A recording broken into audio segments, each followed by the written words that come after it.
एवं SDRF, NDRF, police, fire, PAC, health, IMD, CWC, FMISC एवं अन्य संबंधित एजेंसीज को एकीकृत रूप से जोड़ा जाएगा।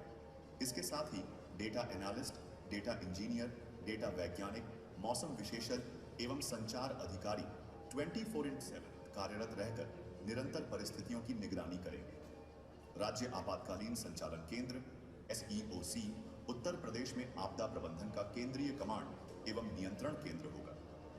आपदा से पूर्व तैयारी, आपदा के दौरान विभिन्न एजेंसीज के बीच समन्वय और आपदा उपरांत राहत एवं पुनर्वास कार्यों की निगरानी के लिए SEOC सभी 75 जनपदों को एकीकृत डिजिटल प्लेटफॉर्म पर जोड़ेगा।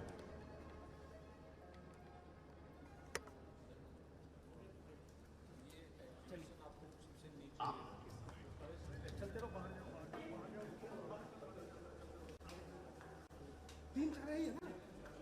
अच्छा उधर भी जाएंगे। सीधा सीधा सीधा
आपदा आती है तो जितने भी हाथ आगे बढ़ के आपका बचाव आते हैं। माननीय मुख्यमंत्री महोदय का आगमन होने जा रहा है। जोरदार तालियों के प्रणाम से आप उनका स्वागत करें, अभिनंदन करें। माननीय वित्त एवं संसदीय कार्य मंत्री श्री सुरेश कुमार खन्ना जी का भी आगमन, माननीय महापौर श्रीमती सुषमा खरकवाल जी का भी आगमन हो रहा है। तालियां जरा जोरदार हो जाएं माननीय मुख्यमंत्री महोदय के लिए। माननीय राज्य मंत्री राजस्व श्री सुरेंद्र दिलेर जी का आगमन, माननीय विधायक सरोजनी नगर डॉक्टर राजेश्वर सिंह जी का स्वागत, पुलिस महानिदेशक श्री राजीव कृष्ण जी का स्वागत, आदरणीय उपाध्यक्ष उत्तर प्रदेश राज्य आपदा प्रबंधन प्राधिकरण का भी स्वागत लेफ्टिनेंट जनरल श्री योगेंद्र डिमरी जी, सलाहकार माननीय मुख्यमंत्री श्री अवनीश कुमार अवस्थी जी का भी स्वागत। एक बार जोरदार तालियों से स्वागत कर लें आप सब। 200 करोड़ से अधिक धनराशि से निर्मित उत्तर प्रदेश राज्य आपदा प्रबंधन प्राधिकरण के नवीन मुख्यालय के लोकार्पण समारोह में हम माननीय मुख्यमंत्री महोदय, मंचासीन समस्त सम्मानित महानुभाव और आप सभी आदरणीय अतिथियों का हार्दिक स्वागत करते हैं, अभिनंदन करते हैं।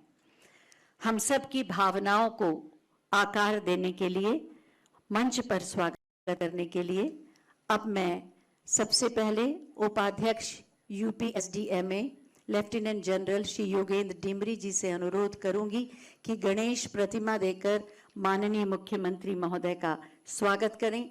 गणेश जी सिद्ध विनायक हैं, संकट हरता हैं और आपदा में निश्चित रूप से हम इनका आशीर्वाद जरूर प्राप्त करते हैं। साथ ही प्रमुख सचिव राजस्व श्रीमती अपर्णा यू जी से भी हम अनुरोध करेंगे कि पुष्प देकर माननीय मुख्यमंत्री महोदय का, पौध देकर माननीय मुख्यमंत्री महोदय का स्वागत करें। माननीय विधायक सरोजनी नगर डॉक्टर राजेश्वर सिंह जी भी प्रतिमा के माध्यम से माननीय मुख्यमंत्री महोदय का अभिनंदन करेंगे। प्रभु श्री राम की प्रतिमा जो मर्यादा की प्रेरणा देती है, बहुत बहुत धन्यवाद। और अब मैं श्रीमती अपर्णा यू जी से अनुरोध करूंगी कि हम सबकी ओर से माननीय वित्त एवं संसदीय कार्य मंत्री तथा लखनऊ के प्रभारी मंत्री श्री सुरेश कुमार खन्ना जी का स्वागत करें। साथ ही आप स्वागत करेंगे माननीय राज्य मंत्री राजस्व श्री सुरेंद्र दिलेर जी का। और अब मैं आमंत्रित कर रही हूं राहत आयुक्त एवं अपर मुख्य कार्यपालक अधिकारी डॉक्टर ऋषिकेश भास्कर यशोद जी को कि वो माननीय महापौर सुषमा खरकवाल जी का स्वागत करें। माननीय विधायक सरोजनी नगर डॉक्टर राजेश्वर सिंह जी का स्वागत करें।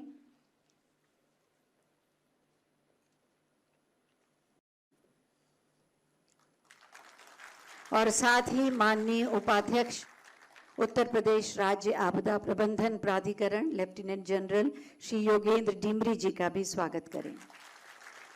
और अब हम आमंत्रित करेंगे विशेष सचिव राजस्व श्री अरुण प्रकाश जी को कि वो हम सब की ओर से पुलिस महानिदेशक श्री राजीव कृष्ण जी का स्वागत करें।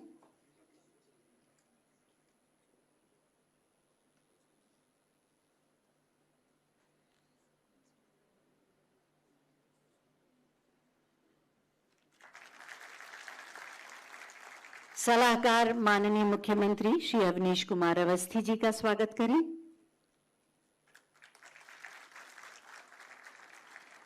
और प्रमुख सचिव राजस्व श्रीमती अपर्णा यू जी का स्वागत करें।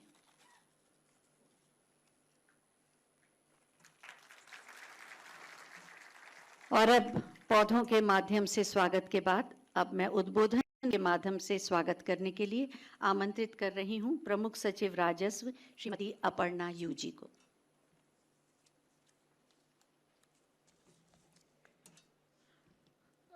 इस यूपी राज्य आपदा प्रबंधन की नई बिल्डिंग की उद्घाटन समारोह में सबसे पहले मैं स्वागत की कड़ी में आदरणीय माननीय मुख्यमंत्री जी का हार्दिक स्वागत करना चाहती हूँ, जो अपने व्यस्ततम समय में आज हमको यह समय दिया है कि बिल्डिंग का उद्घाटन हो। साथ में मैं अवगत कराना चाहती हूँ माननीय मुख्यमंत्री जी हमारा विभागीय मंत्री जी भी है और साथ में UPSDMA की अथॉरिटी की अध्यक्ष भी है, पदान्य अध्यक्ष भी है।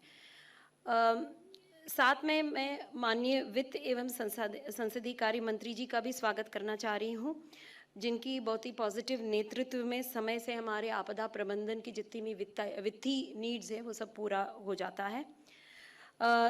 साथ में मैं हमारे यहाँ उपस्थित माननीय राज्य मंत्री जी राजस्व विभाग की भी स्वागत करना चाह रही हूँ, जिन्होंने बहुत ही कम समय में राजस्व विभाग का कमान संभाला है और इनके नेतृत्व में हम लोग सदैव कार्य कर रहे हैं। साथ में हमारे बीच उपस्थित अन्य अतिथिगण, माननीय महापौर लखनऊ, माननीय विधायक सरोजनी नगर, माननीय उपाध्यक्ष यूपीएसडीएमए, आदरणीय पुलिस महानिदेशक, आदरणीय सलाहकार माननीय मुख्यमंत्री जी का भी मैं हार्दिक स्वागत करना चाह रही हूँ। यूपीएसडीएमए के बारे में एक संक्षिप्त परिचय देना चाह रही हूँ। यूपीएसडीएमए की अधिसूचना अगस्त 2005 में हुई थी। इनफैक्ट उत्तर प्रदेश राज्य जो है UPSDMA act national disaster management act उसके बाद अधिसूचित हुई थी। यूपीएसडीएमए के पदेन अध्यक्ष माननीय मुख्यमंत्री जी हैं, जिसमें अभी उपाध्यक्ष जो है आदरणीय लेफ्टिनेंट जनरल योगेंद्र डिमरी जी भी हैं। साथ में अन्य मंत्रीगण इसमें सदस्य भी है। यूपीएसडीएमए का कार्य जो है 3 हिस्सों में बटी हुई है। एक आपदाओं में मिटिगेशन एंड प्रिवेंशन कार्य है। दूसरी में जब आपदा होती है उसमें रेस्क्यू एंड रिस्पांस होती है। तीसरी होती है relief and post disaster management exercise होती है। इनमें यूपीएसडीएमए पिछले कई सालों से अग्रणी भूमिका निभाई है, जिसमें हम लोग कैपेसिटी बिल्डिंग मिटिगेशन के तौर पर कई प्रोजेक्ट्स किए हैं। अर्ली वार्निंग सिस्टम विकसित की है यूपी में। इसके अलावा हम लोग अन्य डिपार्टमेंट्स को भी हम लोग सहयोग प्रदान करते हैं। वित्तीय हम लोग उनका प्रबंधन कराते हैं, जिसमें वो अपनी rescue and response machinery equipment वगैरह वो प्रोक्योर करते हैं।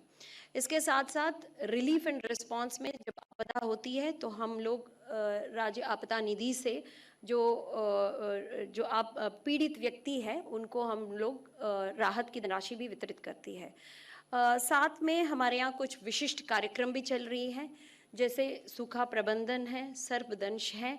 इसके अलावा और भी कई लाइटनिंग सेफ्टी के मिटिगेशन के संबंध में प्रोग्राम से इस तरीके से कई प्रोग्राम्स भी हम लोग चला रहे हैं। इसी साल अप्रैल से लेकर के अब तक हमने 100 करोड़ की योजनाओं को स्वीकृत किया गया है एससीसी की तरफ से, और इस सबको हम लोग इम्प्लीमेंट करने की तर्ज पर हैं। मैं अंत में उपस्थित मंच पर उपस्थित सभी अतिथिगणों को एक बार फिर स्वागत करते हुए यहाँ उपस्थित सभी अधिकारी और हमारे बीच उपस्थित मीडिया बंधु, इन सबको मैं करती हूँ। धन्यवाद। धन्यवाद महोदया, महत्वपूर्ण जानकारी देने के लिए। जीवन रक्षा का प्रण लेकर तैयार है उत्तर प्रदेश राज्य आपदा प्रबंधन प्राधिकरण। इसी पर एक छोटी सी फिल्म, आइए देखते हैं।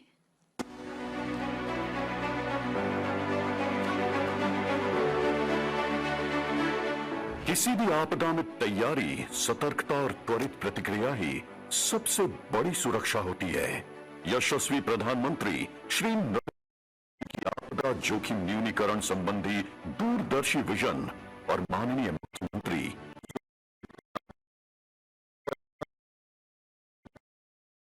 आजीविका संपत्ति और अवसंरचना की न्यूनतम हानि के संकल्प को साकार करने की दिशा में उत्तर प्रदेश अग्रसर है। डिजास्टर की आशंका को कम करने का सबसे अच्छा तरीका यही है कि हम सिस्टम में सुधार करें, समय रहते उसे ज्यादा सक्षम बनाएं। इसी सोच के अनुरूप उत्तर प्रदेश राज्य आपदा प्रबंधन प्राधिकरण ने राहत और बचाव केंद्रित पारंपरिक व्यवस्था से आगे बढ़कर एक समग्र, सक्रिय, प्रौद्योगिकी संचालित और सामुदायिक आधारित आपदा प्रबंधन तंत्र विकसित किया है।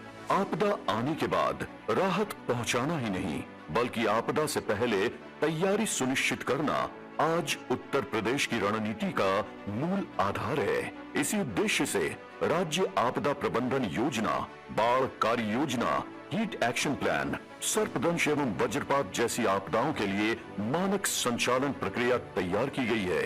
साथ ही जन जागरूकता के लिए प्रचार प्रसार सामग्री, वीडियो और सूचना संसाधन व्यापक स्तर पर उपलब्ध कराए जा रहे हैं। तकनीक आधारित आपदा प्रबंधन को सशक्त बनाने के लिए इंटीग्रेटेड अर्ली वार्निंग सिस्टम विकसित किया गया है।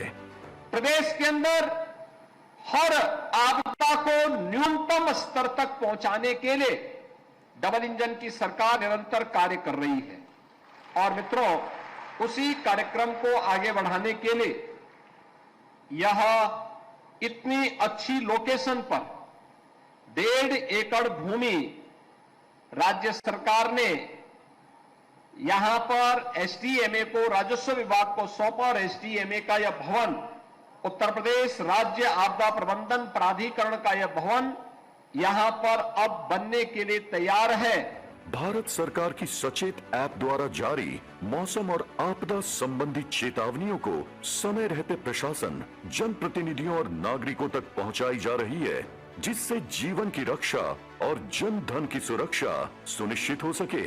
राज्य एवं जिला स्तर पर 24/7 संचालित इमरजेंसी ऑपरेशन सेंटर लगातार निगरानी, सूचना प्रबंधन और विभागीय समन्वय का कार्य कर रहे हैं। संकट की घड़ी में त्वरित एवं प्रभावी प्रतिक्रिया सुनिश्चित करने के लिए विभिन्न विभागों, एजेंसियों और स्थानीय प्रशासन के बीच मजबूत समन्वय स्थापित किया गया है। संसार के सबसे बड़े सांस्कृतिक आयोजन महाकुंभ 2025 में 66 करोड़ से अधिक श्रद्धालुओं की सुरक्षा सुनिश्चित हो सके, इसके लिए आपदा प्रबंधन प्राधिकरण सतत मुस्तैद रहा। आपदा मित्र कार्यक्रम, प्रशिक्षण, मॉक ड्रिल और क्षमता निर्माण अभियानों के माध्यम से आम का सक्रिय भागीदार बनाया जा रहा है, क्योंकि एक आपदा प्रतिरोधी समाज का निर्माण केवल सरकारी प्रयासों से नहीं बल्कि जन सहभागिता से ही संभव है। सुरक्षा, सतर्कता, तकनीक और जन सहभागिता, इन्हीं 4 स्तंभों पर आधारित है उत्तर प्रदेश का आपदा प्रबंधन मॉडल। एक ऐसा मॉडल जो हर चुनौती का सामना करने के लिए सदैव तत्पर है और सुरक्षित परिवार, सशक्त प्रदेश के संकल्प को साकार करने की दिशा में निरंतर अग्रसर है। आपदा की हर परिस्थिति में पीड़ितों की मदद को साथ खड़ी है संवेदनशील सरकार। आपदा राहत प्रबंधन में माननीय मुख्यमंत्री जी की संवेदनशीलता का प्रमाण है कि वो स्वयं ग्राउंड जीरो पर पहुंचते हैं और आपदा प्रबंधन की प्रॉपर मॉनिटरिंग करते हैं। ये गौरव का क्षण है जब माननीय मुख्यमंत्री जी के कर कमलों से प्रदेश की राजधानी लखनऊ में राज्य आपदा प्रबंधन प्राधिकरण के नए भवन का लोकार्पण हो रहा है। किसी भी आपदा की स्थिति में हर एक प्रदेशवासी की सुरक्षा के संकल्प को इससे सशक्त आधार मिलेगा।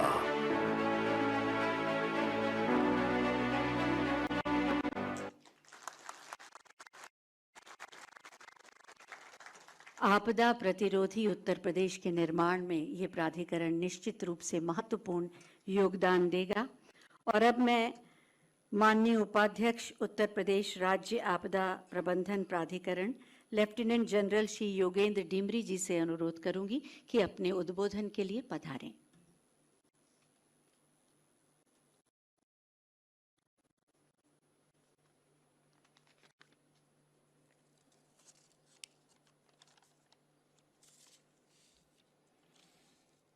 नमस्कार और शुभ प्रभात। माननीय मुख्यमंत्री एवं अध्यक्ष उत्तर प्रदेश राज्य आपदा प्रबंधन प्राधिकरण श्री योगी आदित्यनाथ जी, राज्य आपदा प्रबंधन प्राधिकरण भवन के उद्घाटन समारोह में आपका हार्दिक स्वागत है। 12 जनवरी 2011 नोटिफिकेशन पहले हो चुका था, पर वो दिन था 12 जनवरी 2011 जब से शुरू हुई उत्तर प्रदेश राज्य आपदा प्रबंधन प्राधिकरण की यात्रा। उसमें आज का दिन 19 जुलाई 2026 एक बहुत ही ऐतिहासिक दिन कहलाएगा।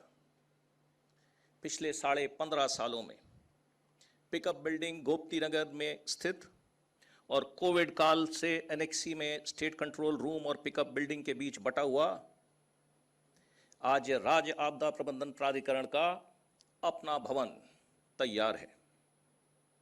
यह दिन प्राधिकरण के लक्ष्य की प्राप्ति के लिए एक अत्यंत महत्वपूर्ण दिन है। प्राधिकरण को अपना भवन देने के लिए माननीय मुख्यमंत्री का बहुत बहुत धन्यवाद। इसके उद्घाटन के अवसर पर आपको हार्दिक शुभकामनाएं।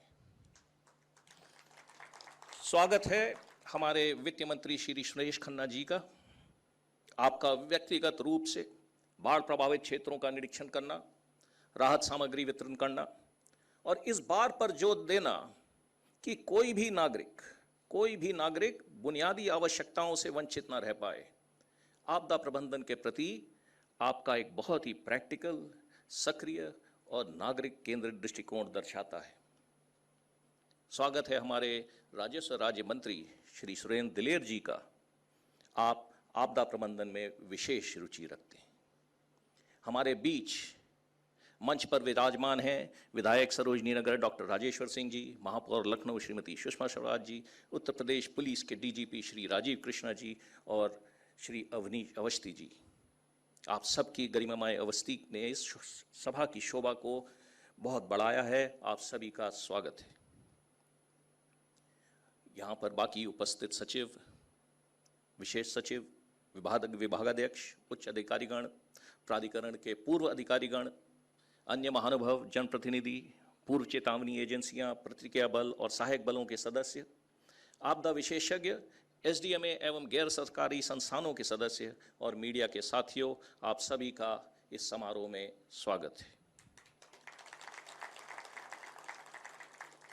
माननीय मुख्यमंत्री जी, आपका नेतृत्व आपदा प्रबंधन के क्षेत्र में कार्यरत सभी विभाग, सभी एजेंसीज और सभी फोर्सेस का मनोबल और उत्साह दोनों हमेशा बढ़ाता रहा है।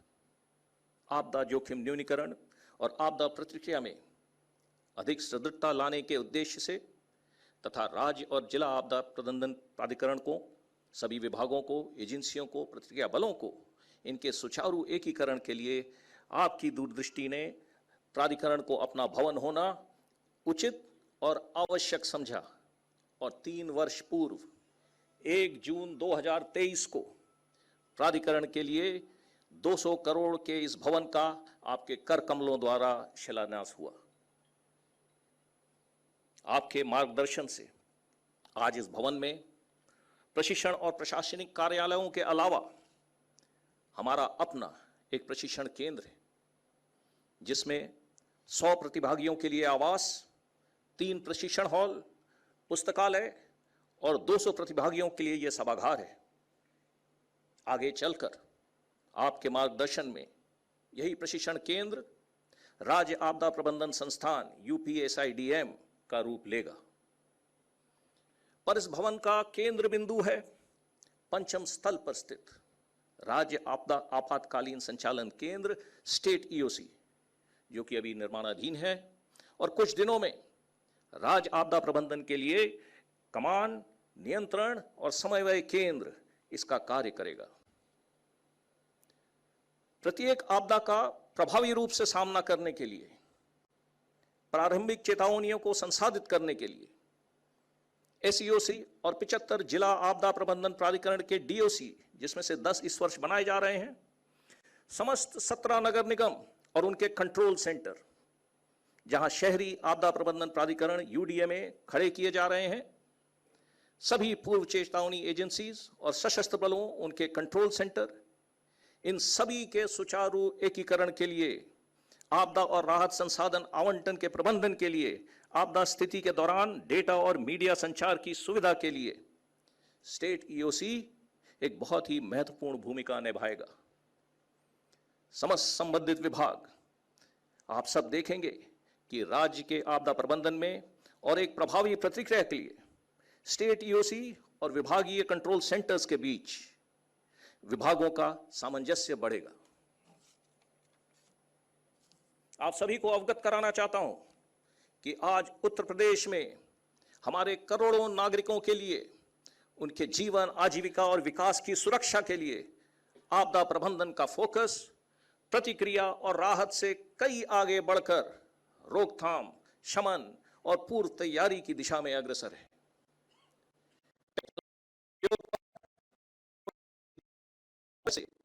आज प्रदेश में 2500 AWS और ARG के माध्यम से मौसम की सटीक और नवीनतम जानकारी 24/7 365 हर 15 सेकंड में उपलब्ध होती है। IMD के डॉपलर नेटवर्क, इसको सुदृढ़ करने के लिए उत्तर प्रदेश सरकार ने 5 X band Doppler weather radar लगा रही है। काशी और आजमगढ़ में 2 लग चुके हैं और झांसी, अलीगढ़ और लखनऊ में 3 लग रहे हैं। और इन्हीं AWS ARG डॉपलर के कारण, और आप सभी को यह सुनकर प्रसन्नता होगी कि आज उत्तर प्रदेश में मौसम की जानकारी पूरे देश में सबसे सटीक है। इसके माध्यम से वर्षा का उच्चतम पूर्वानुमान IMD दिल्ली द्वारा 1 किलोमीटर स्पेशल रेजोल्यूशन के साथ आज आपको 10 दिन पहले ही उपलब्ध कराया जाता है।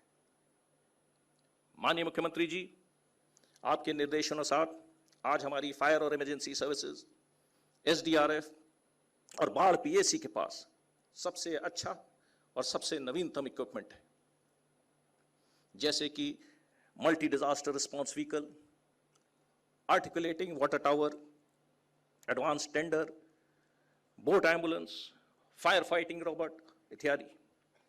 आपने इनकी एक झलक प्रदर्शनी में भी देखी। अन्य इक्विपमेंट भी लिया जा रहा है। PAC के लिए बोट्स, फायर और इमरजेंसी सर्विस के लिए अतिरिक्त MDRV, emergency responder kits, lightning detection के लिए sensor, lightning arresters, thermal camera इत्यादि। आज राज्य आपदा प्रबंधन प्राधिकरण में इंटर्नशिप प्रोग्राम चलाए जा रहे हैं। प्राधिकरण की पहल से प्रदेश के विश्वविद्यालयों में विभिन्न आपदाओं पर आपदा प्रबंधन के शोध कार्यक्रम चलाए जा रहे हैं। प्राधिकरण की देखरेख में सभी संबंधित विभाग, सभी जनपद और सभी नगर निगम अपनी अपनी आपदा प्रबंधन योजना बना रहे हैं। स्कूलों में समुदाय के बीच, नाविक गोताखोर के बीच आपदा के जन जागरूकता कार्यक्रम चलाए जा रहे हैं। स्वयं सेवकों को, होमगार्ड के हों या नागरिक सुरक्षा के या स्वयं सहायता समूह के या NCC, NSS, मेरा युवा Bharat, Bharat scouts and guides के हों, इन सभी को आपदा मित्र प्रशिक्षण और इमरजेंसी रिस्पॉन्डर किट दिया जा रहा है। माननीय मुख्यमंत्री जी, ये सब आपके मार्गदर्शन, आपके दृष्टिकोण और आपके विचारों का परिणाम है। आने वाले दिनों में प्राधिकरण का फोकस रहेगा कि शमन और रोकथाम के लिए पूरे समुदाय में आपदा के प्रति जागरूकता और समुदाय के स्वयं सेवकों को आपदा प्रशिक्षण। त्वरित प्रतिक्रिया के लिए तहसील के फर्स्ट रिस्पॉन्डर, फायर और इमरजेंसी सर्विसेज और उनके फायर स्टेशन, बाढ़ PAC की कंपनियां और जनपद स्तर पर सेकेंड रिस्पॉन्डर यानी SDRF, इन सभी का प्रशिक्षण और उपकरणों का आधुनिकीकरण। आपदा के प्रति आपका दृष्टिकोण कोई परिहार्य जनहानि नहीं तथा कृषि आजीविका संपत्ति और अवसंरचना का न्यूनतम नुकसान। उत्तर प्रदेश राज्य आपदा प्रबंधन प्राधिकरण आपको यह आश्वासन देता है कि आज का यह दिन आपके दृष्टिकोण को साकार करेगा। और ज्यादा समय न लेते पे यहीं पर मैं अपनी वाणी को विराम देता हूं। धन्यवाद और जय हिंद। धन्यवाद महोदय, महत्वपूर्ण जानकारी देने के लिए। और अब समय है उत्तर प्रदेश राज्य आपदा प्रबंधन प्राधिकरण की वेबसाइट के शुभारंभ का। माननीय मुख्यमंत्री महोदय से अनुरोध करूंगी कि बटन दबाकर इस वेबसाइट का शुभारंभ करें। बटन दबते ही शिलापट का अनावरण। विकास उत्तर प्रदेश और सुरक्षा 25 करोड़ लोगों का प्रदेश, एक ऐसा प्रदेश जो प्रकृति की आपदाओं का सामना करता है और अब तकनीक की ताकत से लड़ता है। दशकों तक आपदा प्रबंधन का मतलब था कागजी फॉर्म, देरी से ले गए फैसले और बिखरी हुई जानकारी। आज यह सब बदल रहा है हमेशा के लिए। प्रस्तुत है UPSDM, ए इंटीग्रेटेड डिजिटल प्लेटफॉर्म, एक एकीकृत वेब पोर्टल जो पूरे विभाग को ऑनलाइन लाता है, जन सूचना, अलर्ट और विभागीय कार्यों के साथ। एक शक्तिशाली डायनामिक फॉर्म बिल्डर जिससे मुख्यालय कोई भी सर्वे फॉर्म बनाकर 75 जिलों में तुरंत भेज सकता है। जमीनी डेटा सीधे केंद्र तक रियल टाइम में। 17,000 से अधिक आपदा मित्र सत्यापित, प्रशिक्षित और तैयार। हमारी डिजिटल वॉलंटियर रजिस्ट्री सुनिश्चित करती है कि हर फर्स्ट रेस्पॉन्डर पंजीकृत, प्रमाणित और ट्रैक करने योग्य हो। रियल टाइम एनालिटिकल डैशबोर्ड राज्य नेतृत्व को सभी 75 जिलों में तत्काल दृश्यता देता है। तैयारी स्तर से लेकर संसाधन उपलब्धता और घटना पर सही फैसला, यह उत्तर प्रदेश का हर नागरिक से संकल्प है कि जब प्रकृति का प्रकोप हो, राज्य तैयार हो, पहले से तैयार, संकट में सक्रिय, बाद में मजबूत। उत्तर प्रदेश के मुख्यमंत्री जी के दूरदर्शी नेतृत्व में एक सुरक्षित, स्मार्ट और सशक्त उत्तर प्रदेश।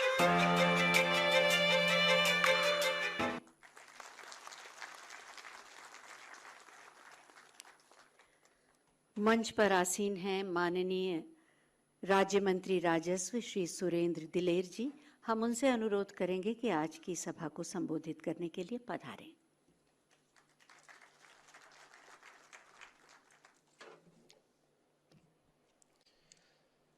आज के कार्यक्रम के मुख्य अतिथि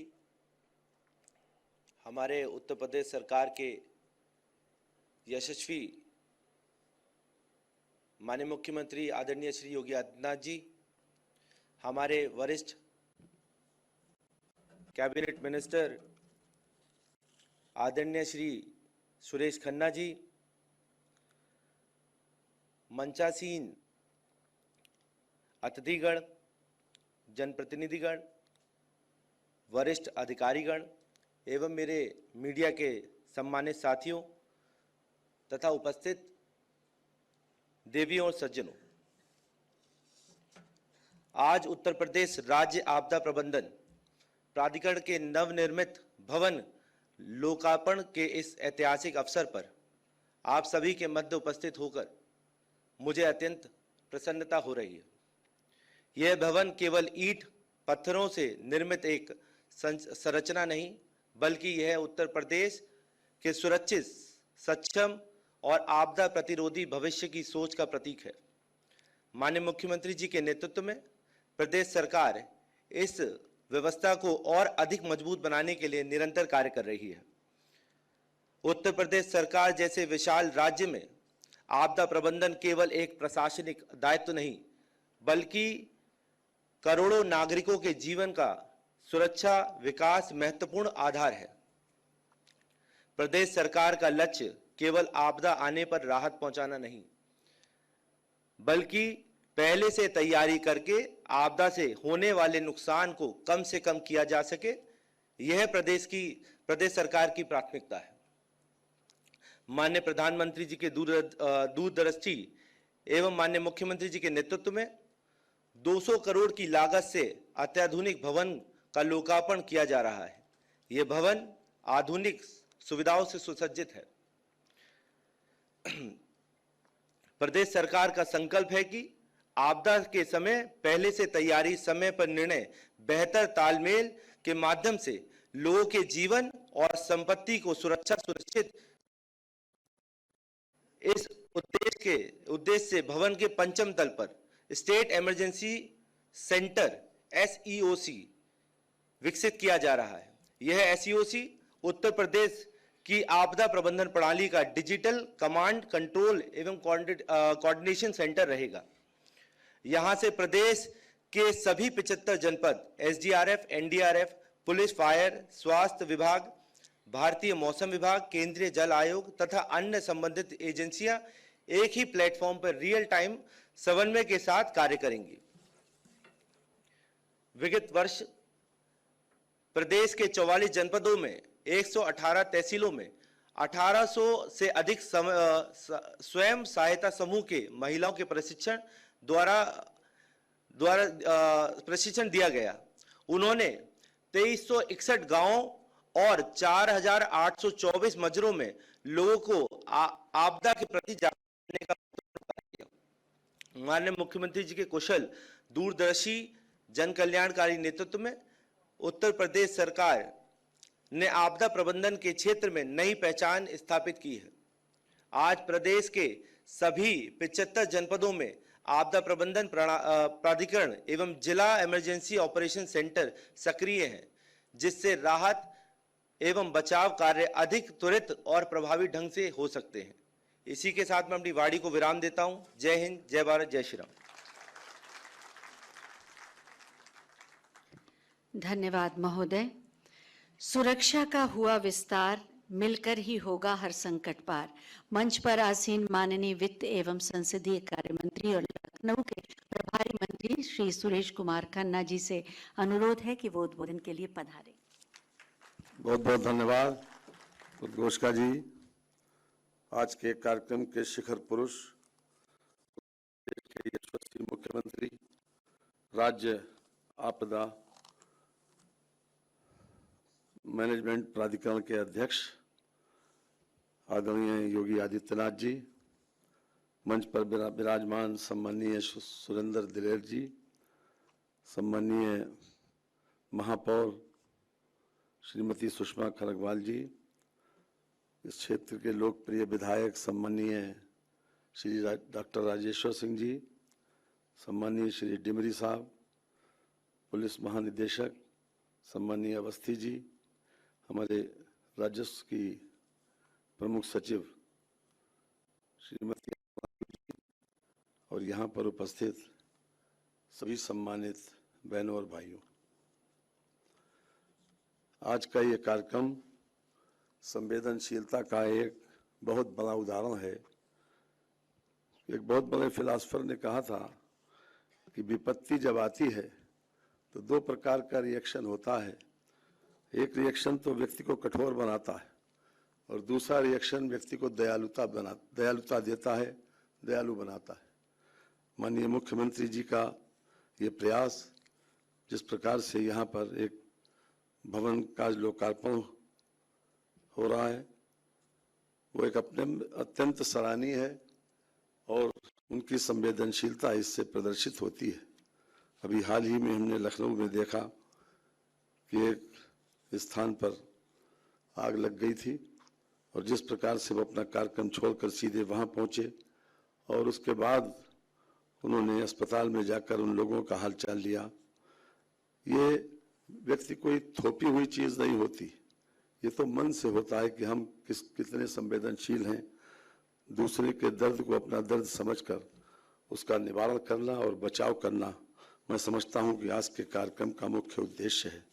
आज मुझे कहते हुए खुशी है इस बात की कि आज बड़े पैमाने पर हमने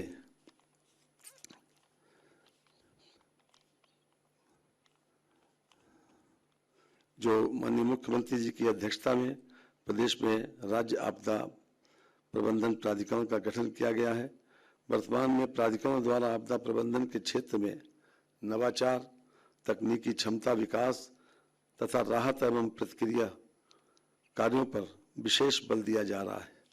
माननीय मुख्यमंत्री जी, ये विशेष रूप से मैं बताना चाहता हूं कि आपके कुशल प्रबंधन और नेतृत्व में वर्ष 2025-26 में समयबद्ध रूप से कुल 555 करोड़ 66 लाख की राहत धनराशि सीधे लाभार्थी के खाते में स्थानांतरित की गई है, जिसमें फसल क्षति से प्रभावित 5,58,961 अन्नदाता कृषकों को कुल 276 करोड़ रुपए 49 लाख, जन हानि के प्रकरणों में 5,926 लाभार्थियों को 237 करोड़ 4 लाख, मकान क्षति के 33,059 लाभार्थियों को कुल 27 करोड़ 84 लाख तथा पशु हानि के 4,007 लाभार्थियों को 14 करोड़ 18 लाख की सहायता धनराशि वितरित की गई है।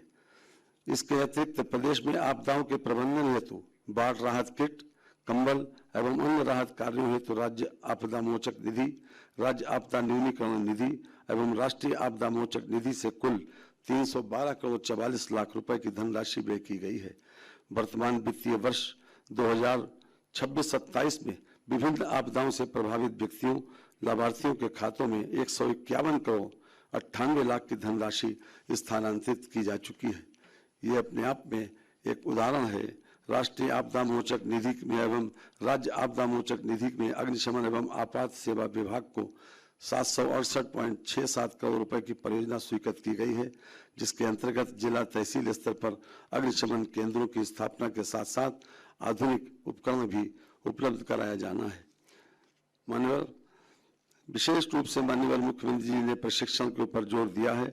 समस्त जनपदों में 17,000 स्वयं सेवकों एवं प्रदेश के 48 जनपदों में 3,812 होमगार्ड स्वयं सेवकों को 12 दिवसीय आपदा मित्र प्रशिक्षण प्रदान किया गया है। इसके अतिरिक्त समस्त प्रशिक्षित स्वयं सेवकों में एक इमरजेंसी रिस्पॉन्डर किट का भी प्रदान की गई है। माननीय प्रदेश सरकार का लक्ष्य केवल आपदा आने पर राहत प्रदान करना नहीं, बल्कि आपदा जोखिम को कम करते हुए एक सुरक्षित, सशक्त और आपदा प्रतिरोधी उत्तर प्रदेश का निर्माण करना है। माननीय मुख्यमंत्री जी जो सोचते हैं उसके बारे में मैं 2 लाइनें जरूर कहूँगा कि मुख्यमंत्री जी की सोच है कि यही जमीन यही ख्वाब मेरा है, दिया जला के रोशनी कर दूं जहां अंधेरा है। बहुत बहुत धन्यवाद। धन्यवाद महोदय आपके सारगर्भित उद्बोधन के लिए। और अब समय है उल्लेखनीय कार्य हेतु एसडीआरएफ, पीएसी और अग्निशमन सेवा के 8 कार्मिकों को सम्मान देने का, जिन्होंने अपने जीवन को दांव पर लगाकर लोगों की सुरक्षा की। मैं माननीय मुख्यमंत्री महोदय से अनुरोध करूंगी कि इन्हें सम्मानित करें।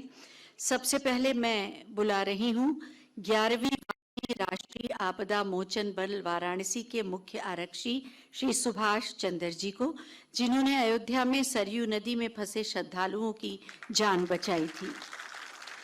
इसके बाद आएंगे 11वीं वाहिनी राष्ट्रीय आपदा मोचन बल वाराणसी के आरक्षी श्री शैलेंद्र कुमार, जिन्होंने लखनऊ के अग्निकांड के दौरान बहुमंजिला भवन में फंसे नागरिकों को सुरक्षित बाहर निकाला। इसके बाद राज्य आपदा मोचन बल उत्तर प्रदेश के टीम प्रभारी श्री लाल चंद्र यादव जी, जिन्होंने आपदा प्रबंधन अभियानों में पूरी टीम का कुशल नेतृत्व किया। राज्य आपदा मोचन बल उत्तर प्रदेश के प्लाटून कमांडर श्री नर्वदेश्वर जी, जीरो ग्राउंड ऑपरेशन के दौरान टीम प्रभारी के निर्देशों का धरातल पर पालन किया। 32वीं वाहिनी पीएसी लखनऊ के मुख्य आरक्षी श्री महेंद्र यादव जी, संयुक्त रूप से कार्य करते हुए प्रयागराज के अरेल घाट पर डूब रही बच्ची को बचाया। 32वीं वाहिनी पीएसी लखनऊ के आरक्षी श्री राम जग कुमार जी, आपको भी सम्मानित करते हैं, बच्ची को बचाया। श्री योगेंद्र प्रसाद चौरसिया, अग्निशमन अधिकारी, अग्निशमन विभाग, नोएडा की गारमेंट कंपनी में लगी आग को सूझबूझ से बुझाया। और अंत में अग्निशमन विभाग के फायरमैन श्री अशोक कुमार जी, जिन्होंने अलीगंज लखनऊ में अग्निकांड के दौरान फंसे लोगों को स्वयं घायल होते हुए भी बाहर निकाला। बहुत बहुत धन्यवाद माननीय मुख्यमंत्री महोदय। मैं चाहूंगी इन सब के लिए आप जोरदार तालियां बजाएं। परिश्रम की पराकाष्ठा और सुरक्षा की गारंटी का दूसरा नाम है श्री योगी आदित्यनाथ। माननीय मुख्यमंत्री, जो हमारी हर विपत्ति और आपदा में हमारे कवच के रूप में हर समय हमारा साथ देते हैं। मैं बहुत ही आदर के साथ माननीय मुख्यमंत्री महोदय से अनुरोध करूंगी कि अपने आशीर्वचनों से हमें अनुग्रहित करें। आप सबकी तालियों के प्रणाम के अभिवादन के साथ।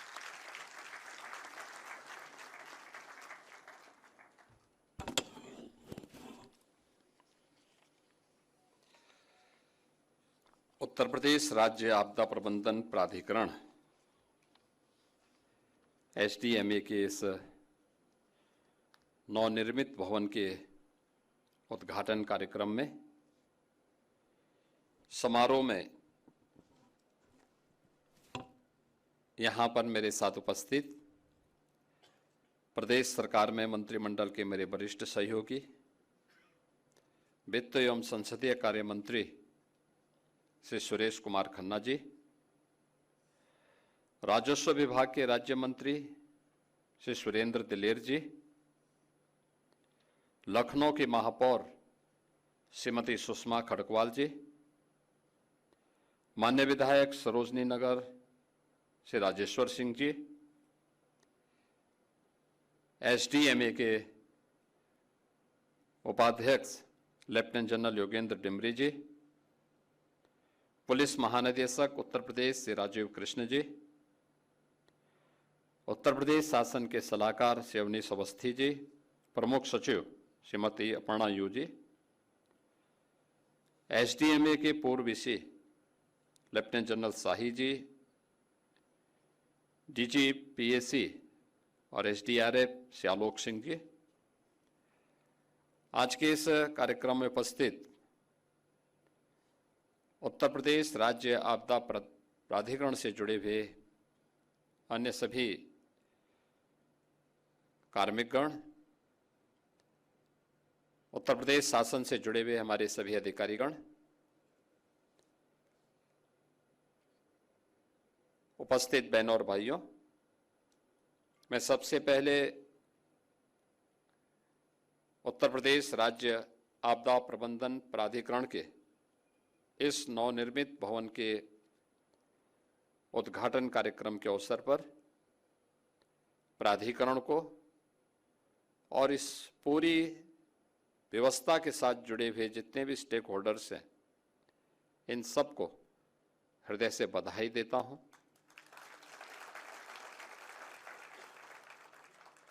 एक लंबे अंतराल के बाद यह भवन बनकर के आज तैयार है और अब अपने पूरी क्षमता के साथ उत्तर प्रदेश को किसी भी आपदा से होने वाली जन धन की हानि को न्यूनतम स्तर तक पहुंचाने के लिए अपना योगदान देने के लिए भी तैयार है। हम लोग अक्सर आपदा आने के बाद जन और धन की व्यापक हानि के बाद तब हम सक्रिय होते हुए दिखाई देते हैं और अपनी संवेदनाएं व्यक्त करते हैं, जबकि मेरा मानना है कि आपदा के प्रति हमारी पहले से ही सतर्कता, पहले से ही तैयारी और पहले से ही जागरूकता इस जन और धन की हानि को न्यूनतम स्तर तक ला सकती है। और यह हम लोगों के दैनिक जीवन का हिस्सा भी होना चाहिए। स्कूली पाठ्यक्रम का हो या परिवारों के बीच में भी आपसी संवाद के माध्यम से भी इन सब बातों को बताए जाने की आवश्यकता है। हमें याद है बचपन में सामान्य स्कूली कार्यक्रमों के माध्यम से भी और परिवारों में भी इस बात की चर्चा होती थी कि आग लग जाए तो क्या करना चाहिए, अर्थक्वेक आ जाए उस समय क्या सावधानी बरतनी चाहिए, नदी में बाढ़ का पानी है उस समय क्या सावधानी बरतनी चाहिए। ये सामान्य यानी एक जो घटनाएं हैं, इन घटनाओं में हमारा असामान्य आचरण नुकसान पहुंचाता है, लेकिन जब हम थोड़ी भी उसके प्रति अवेयरनेस पैदा करते हैं, लोगों को बताते हैं, उसके बारे में जानकारी रखने के बारे में उनकी दिनचर्या का हिस्सा इसको बना दें, तो होने वाली बड़ी बड़ी जनधन हानि को रोका जा सकता है, उसको नियंत्रित किया जा सकता है। लेकिन अक्सर होता है कि हम लोग ये मान के चलते हैं कि घटनाएं तो एक सामान्य प्रक्रिया का हिस्सा है और उसके नजरअंदाज करने का हमारा जो प्रयास होता है, जो एक प्रवृत्ति होती है। दूसरा, हमें मान के चलते हैं जब कोई व्यक्ति, क्योंकि मैं पिछले 3 वर्षों से लगातार, जब लेफ्टिनेंट जनरल शाही जी भी यहां पे थे तब भी मैं कहता था कि हमें ट्रेनिंग पे ध्यान देनी चाहिए, और इस बार हम लोग अभी 45,000 होमगार्ड भर्ती की प्रक्रिया को पूरा कर रहे हैं और मैंने अनिवार्य किया है कि आपदा मित्र जिनको हमने ट्रेनिंग दी है उनको हम प्रायोरिटी देंगे होमगार्ड में भर्ती होने के लिए। लेकिन साथ साथ ये भी अनिवार्य है कि जो होमगार्ड के स्वयंसेवक हैं उनको अनिवार्य रूप से हम लोग आपदा मित्र की ट्रेनिंग भी दें। फर्स्ट रिस्पॉन्डर कौन है, इनकी मॉक ड्रिल के बारे में हमारी क्या तैयारियां हैं, और इसको लेकर के अगर हम उन्हें फैसिलिटी उपलब्ध करा रहे हैं, आज अच्छा मानदेय उनको दे रहे हैं, कैशलेस की 5 लाख रुपए प्रतिवर्ष उन्हें स्वास्थ्य की सुविधा भी उपलब्ध करवा रहे हैं, घटना दुर्घटना होने पर किसी होमगार्ड के स्वयंसेवक को हम लोग लगभग 35 से 40 लाख रुपए की सहायता उसके परिवार के सदस्य को भी उपलब्ध करवाते हैं, और मुख्यमंत्री राहत कोष से 5 लाख रुपए की सहायता अतिरिक्त हम उन्हें उपलब्ध करवाते हैं। यानी इतनी बड़ी राशि इसलिए उपलब्ध करवाते हैं जिससे वह अपनी सेवा का बेहतर उपयोग समाज के लिए कर सकें और समाज को उसके माध्यम से राहत उपलब्ध करवा सकें। फैसिलिटी का मतलब ये नहीं होता है कि हम उसको इतनी फैसिलिटी दे दें कि वह वही उस पे बोझा बन जाए या सिस्टम ही उसको बोझा मानने लग जाए। तो न हम उस पे बोझा बनने दें और न सिस्टम को उसे अपने ऊपर बोझा बनने देना चाहिए। इसके लिए आवश्यक है अवेयरनेस के कार्यक्रम हमारे ऐसे चलने चाहिए जिससे एक सामान्य व्यक्ति को भी अगर कहीं कोई आपदा आती है तो उस आपदा में हम उसको राहत उपलब्ध करवा सकें। और इस दिशा से जो प्रक्रिया प्रारंभ हुई प्रदेश के अंदर, मेरा मानना है एक अच्छी शुरुआत है। हमेशा आपदा नहीं आएगी, लेकिन जब आपदा ना आए, शांति के समय में हम लोगों को स्वयं की ट्रेनिंग पर भी ध्यान देना होगा, लेकिन साथ साथ स्कूल कॉलेजेस में जाकर के अगर हम इसके बारे में भी कुछ लोगों को बता सकें, छात्रों को बता सकें, वहां के शिक्षकों को बता सकें, किसी रविवार के दिन जनपद स्तर पर प्रधानाचार्यों के सम्मेलन के माध्यम से भी उनको हम बता करके उन्हें इससे किसी भी आपदा से जुड़े हुए क्या क्या सावधानियां हैं, इन सावधानियों के बारे में अवगत करा सकें, तो मुझे लगता है कि देश की बहुत बड़ी सेवा ये हो सकती है। आपदाएं कई प्रकार की होंगी। एक प्रकार की प्राकृतिक आपदा वह है, बाढ़ है, कहीं पर लाइटनिंग की घटना है,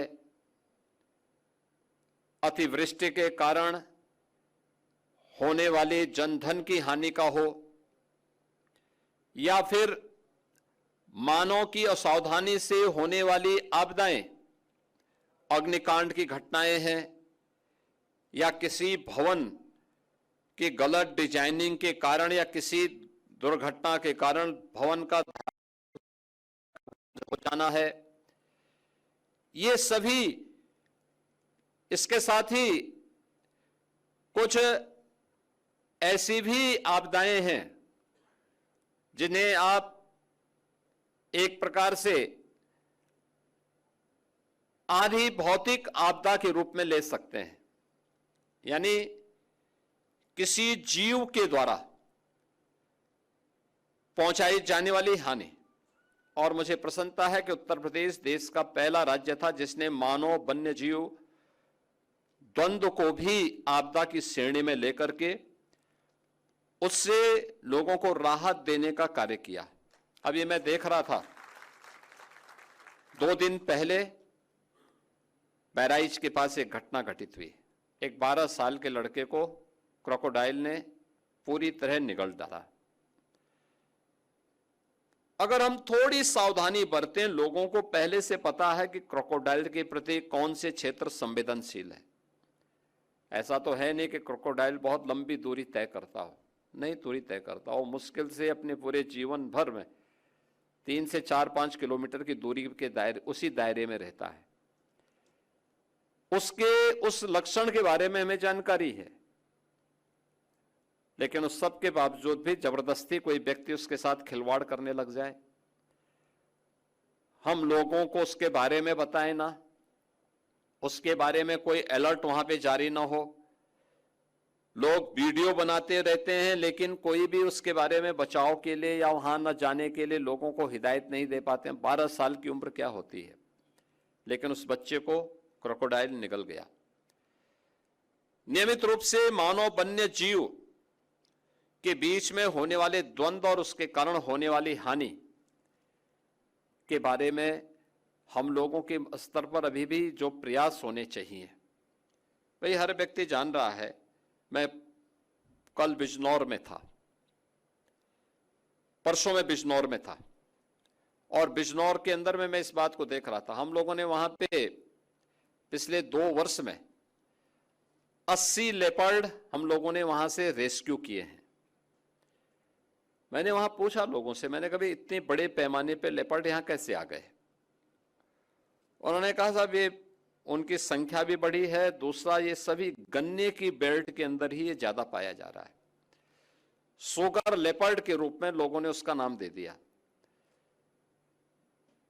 अब वहां पे अगर व्यक्ति, किसान या कोई व्यक्ति उसके प्रति जागरूक नहीं है तो आसानी से उसकी चपेट में आ सकता है।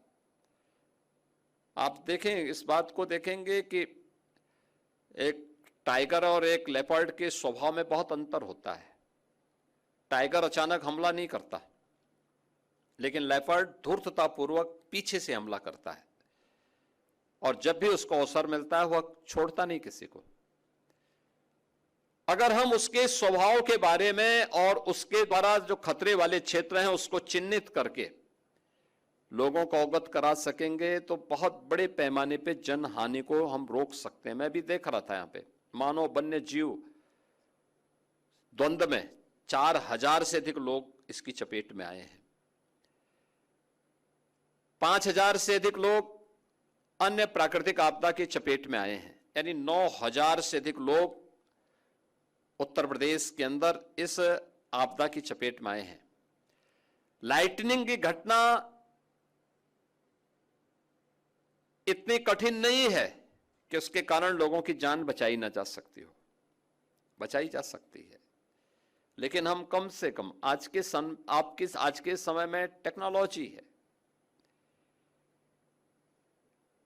और टेक्नोलॉजी का बेहतर उपयोग करके हम लोग कम से कम 1.5-2 घंटे पहले भी उस सिस्टम को विकसित कर सकें कि कौन सा ऐसा एरिया है जहां पे लाइटनिंग की घटना होने वाली, आकाशीय बिजली गिरने वाली है, और वहां पर लोगों को इसके बारे में बता दें कि वे पक्की छत के नीचे चले जाएं, खुले आसमान के नीचे वे स्वयं भी न रहें, अपने पशुओं को न रखें, पेड़ों के नीचे भी न रहें। यानी सामान्य सी घटना है। आज टेक्नोलॉजी है, लेकिन आज से 40 वर्ष पहले टेक्नोलॉजी नहीं थी। तब भी हम लोगों को बताया जाता था कि अगर कहीं पे बादल नजदीक हो और उस समय ये लगता हो कि आपस में घने बादल हैं और एक विशेष कलर के बादल वहां पे लगे हुए हैं, उन स्थितियों में सावधानी बरतने की आवश्यकता है। सावधानी क्या बरतनी है उसके बारे में बताया जाता। खुले आसमान के नीचे नहीं रहना है, कोई लोहे या किसी धातु से जुड़ी हुई सामान को लेके नहीं चलना है, पेड़ों के नीचे भी खड़ा नहीं होना है। क्या करना है, पक्के भवन के नीचे उस दौरान शरण ले लेनी है। लेकिन हम लोगों ने इस दौरान नहीं बताया। मैं देख रहा था अभी पिछले दिनों एक ही दिन में यूपी के अंदर 111 लोगों की मौत हुई थी, एक ही दिन में। और अचानक मैं देख रहा था, सुबह लखनऊ में भी मौसम बहुत अच्छा था, लेकिन अचानक 2 बजे के बाद मौसम बदलता गया। 1 घंटे के अंदर फतेहपुर से लेकर के प्रयागराज, कौशाम्बी, फिर मिर्जापुर, भदोई, उधर जौनपुर, आजमगढ़, सुल्तानपुर, अंबेडकर नगर, इन सभी जनपदों को लेकर के 111 लोगों की मौत हुई थी एक ही दिन में। और उसके बाद फिर मैंने स्वयं एसडीएमए की बैठक ली थी और मैंने उस समय इस बात पर चिंता भी व्यक्त की थी और नाराजगी भी व्यक्त की थी कि इन मौतों को रोका जा सकता था, इसको न्यूनतम करने में हम सहायता कर सकते थे। और मैंने उसी दिन कहा था कि हमें अर्ली वार्निंग सिस्टम को प्रभावी बनाना पड़ेगा। मुझे याद है ठीक तीसरे दिन एनडीआरएफ और एसडीआरएफ ने इस प्रक्रिया को आगे बढ़ाया। एनडीएमए और एसडीएमए ने मिलकर के उस पूरी प्रक्रिया को बेहतरीन कोऑर्डिनेशन के साथ आगे बढ़ाया। परिणाम क्या था? सहारनपुर में शिवालिक पहाड़ियों में अचानक रात्रि को बारिश होती है। सहारनपुर में शाकंभरी देवी मंदिर में उस समय एक जागरण का कार्यक्रम चल रहा था। हजारों लोग उस कार्यक्रम में थे और भंडारा का आयोजन भी। अलर्ट आने लग गया। प्रशासन तेजी के साथ दौड़ा और उन्होंने वहां के जितने भी लोग भंडारे कार्यक्रम में और जागरण कार्यक्रम में मौजूद थे उन सबको तत्काल सुरक्षित स्थानों पर पहुंचा दिया। और देखते ही देखते, यानी वहां बारिश कम थी लेकिन शिवालिक पहाड़ियों में ऊपर बारिश हो रही थी, और देखते ही देखते ऊपर से लगभग 4-5 फुट पानी नदियों में तेजी के साथ बहता हुआ गया। अगर वे लोग जागरण के कार्यक्रम को कर रहे होते और भंडारे के आयोजन में सभी लोग रहते, ये मान करके चलिए कि वहां पे सैकड़ों लोगों की जान जा सकती थी। लेकिन अर्ली वार्निंग सिस्टम ने प्रशासन को भी और लोगों को भी चैतन्य किया। हर उस क्षेत्र के मोबाइल फोन घनघनाने लग गए, यानी जो ऑफ थे उनमें भी अलर्ट आने लग गया।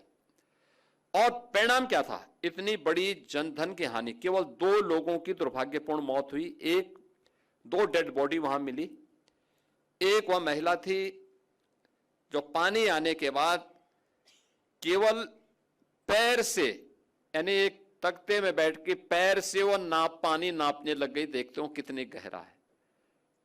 तो पानी का बहाव, तो पहाड़ से जब पानी आता बहुत तेजी के साथ उसकी फोर्स होती है, उसमें करंट होती है।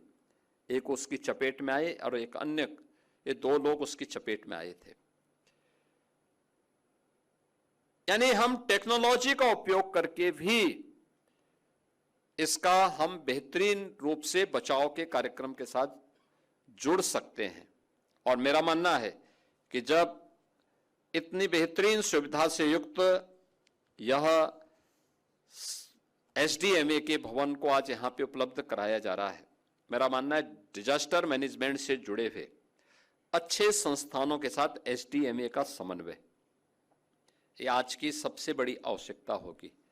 हम एमओयू करें, ट्रेनिंग के साथ जोड़ें, हर तबके के लोगों को, शिक्षकों को भी, छात्रों को भी, पुलिस कर्मियों को भी, होमगार्ड के जवानों को भी, इरिगेशन से जुड़े हुए उन लोगों को जो बाढ़ नियंत्रण में लगे रहते हैं, इन लोगों को भी, और सिस्टम से जुड़े हुए हर एक व्यक्ति को इसके बारे में अवेयर करें। समय समय पर हम लोग सोशल मीडिया प्लेटफॉर्म का, डिजिटल मीडिया प्लेटफॉर्म का, विजुअल मीडिया, प्रिंट मीडिया के माध्यम से इसकी सावधानी और सतर्कता के बारे में अगर हम इसको एक व्यापक अवेयरनेस के कार्यक्रम के साथ जोड़ सकें, मॉक ड्रिल हर एक स्तर पर, केवल यहां पे इसी भवन के नीचे नहीं, जनपद स्तर पर, तहसील स्तर पर, थाना स्तर पर, विकासखंड स्तर पर, नगर निकायों के स्तर पर इस कार्यक्रम को हम तेजी के साथ आगे बढ़ाने का काम कर सकते हैं। जैसे 17 नगर निगम एसडीएमए के एक उप केंद्र के रूप में अपने कार्यक्रम को, इस किसी भी प्रकार के डिजास्टर से निपटने के लिए अपने कार्यक्रम को आगे बढ़ाएंगे। हमारा प्रयास होना चाहिए कि अब हम इसको और नीचे लेकर के जाएं। 200 से अधिक नगर पंचायत, नगर पालिका परिषद ऐसी हैं जो 200 नगर पालिका परिषद ऐसी हैं जो जिनकी आबादी लगभग 5 लाख के आसपास आती है। आखिर वहां तक हम क्यों नहीं पहुंच सकते? इसलिए इसका विस्तार करना है और हमारा प्रयास होना चाहिए कि आने वाले समय में टेक्नोलॉजी ड्रिवन डिजास्टर मैनेजमेंट को हम कैसे प्रभावी बना सकते हैं। इसके लिए सैटेलाइट एवं रिमोट सेंसिंग मॉनिटरिंग की व्यवस्था, यह आज की सबसे महत्वपूर्ण आवश्यकताओं में से एक है। आर्टिफिशियल इंटेलिजेंस पर आधारित रिस्क मैपिंग, इस दिशा में भी हमें आगे कार्य करना होगा। प्रिडिक्टिव एनालिटिक्स आधारित early warning system, mobile based citizen alert system, जिसका हम लोगों ने अभी उपयोग किए भी हैं, और इस पूरे सीजन में जब भी इस प्रकार की कोई बातें होती हैं, कोई भी आशंका होती है, हमें इसके बारे में उसको आगे बढ़ाना पड़ेगा।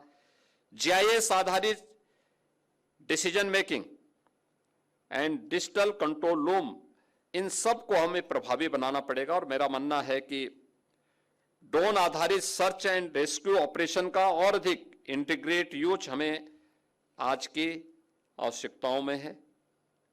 और हमारा जो संकल्प होना चाहिए किसी भी प्रकार की आपदा से निपटने के लिए, कि उत्तर प्रदेश को एक ऐसे राज्य के रूप में बनाना है जहां पे प्रत्येक नागरिक यह विश्वास लेकर के जीवन जी सके कि संकट की घड़ी में सरकार के साथ साथ वह स्वयं भी इसके प्रति तैयार है और पूरी ताकत के साथ, पूरी प्रतिबद्धता के साथ वह इसके प्रति अपने आप का नागरिक कर्तव्य मान करके चले।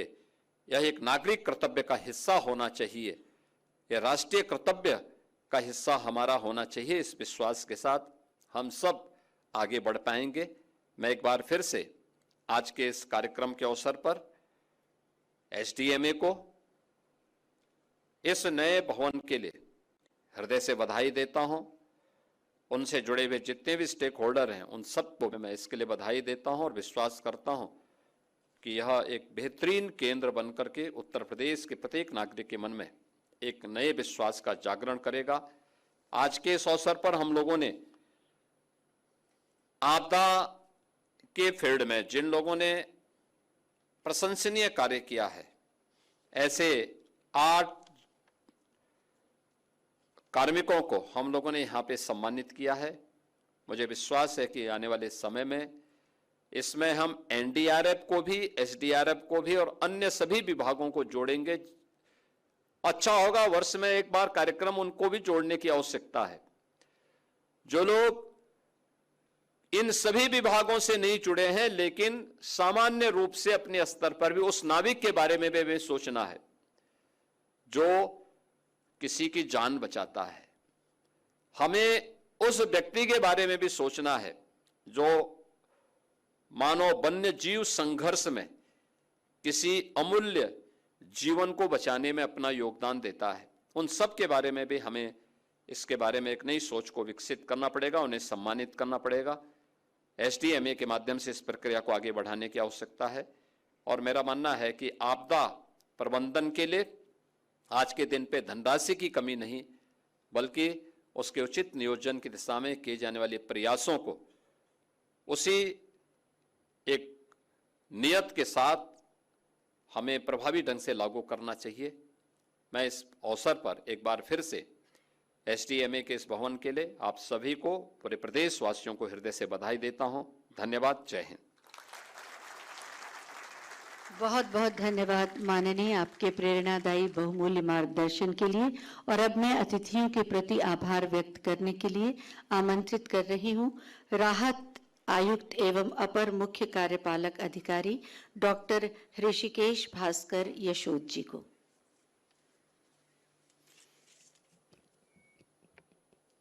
उत्तर प्रदेश आपदा प्रबंधन प्राधिकरण एवं राजस्व विभाग की ओर से मैं सर्वप्रथम इस मंच के माध्यम से परम आदरणीय माननीय मुख्यमंत्री जी के प्रति धन्यवाद व्यक्त करता हूं। महोदय, आपके निरंतर मार्गदर्शन और दूरदृष्टि के कारण ही 2011 से स्थापित इस प्राधिकरण को अपना स्थायी अस्तित्व प्राप्त हो सका है। आपदा प्रबंधन के क्षेत्र में उत्तर प्रदेश राज्य को अग्रणी श्रेणी में लाने हेतु इस नवीनतम भवन एवं सुविधाओं का महत्वपूर्ण योगदान होगा, ये मुझे विश्वास है। मैं मंच पर उपस्थित माननीय वित्त मंत्री जी व माननीय राज्य मंत्री जी का आभारी हूं, जिन्होंने इस योजना के प्रति सदैव ही अपना समर्थन जताया है। माननीय महापौर महोदय, माननीय विधायक सरोजनी नगर एवं पुलिस महानिदेशक महोदय के गरिमामय उपस्थिति हेतु विभाग आपका आभारी रहेगा। प्राधिकरण के प्रति सदैव सकारात्मक दृष्टिकोण एवं समय समय पर मार्गदर्शन देने के लिए माननीय मुख्यमंत्री जी के सलाहकार श्री अवनीश अवस्थी सर का प्रति मैं विशेष धन्यवाद व्यक्त करता हूं। प्रमुख सचिव राजस्व एवं उपाध्यक्ष प्राधिकरण महोदय के प्रति आभार व्यक्त करता हूं, जिनके सतत प्रयास से ही यह भवन आज पूर्ण रूप प्राप्त कर सका है। इस सभागार में उपस्थित सभी सम्मानित अधिकारीगण, जनपदों से आए हुए हमारे आपदा विशेषज्ञ, विभिन्न दलों के बहादुर जवान एवं मीडिया के साथियों को मनपूर्वक आभार समर्पित है। अंततः एसडीएमए एवं राहत आयुक्त कार्यालय के सभी कर्मठ पदाधिकारियों का भी धन्यवाद है, जिन्होंने दिन रात मेहनत कर इस कार्यक्रम की तैयारी की गई है। इसी के साथ कार्यक्रम के मुख्य अतिथि के अनुमति से मैं अपना धन्यवाद ज्ञापन समाप्त करता हूं। धन्यवाद। जय हिंद। इसी के साथ ये आयोजन अब संपन्न होता है। जीवन की रक्षा के प्रण के संकल्प को लेकर ये प्राधिकरण निरंतर आगे बढ़ेगा और अपने लक्ष्य को प्राप्त करेगा, ऐसा हमारा विश्वास है। मैं चाहूंगी तालियों के प्रणाम के साथ ही आप माननीय मुख्यमंत्री महोदय को विदा दें, उनके प्रति आभार व्यक्त करें।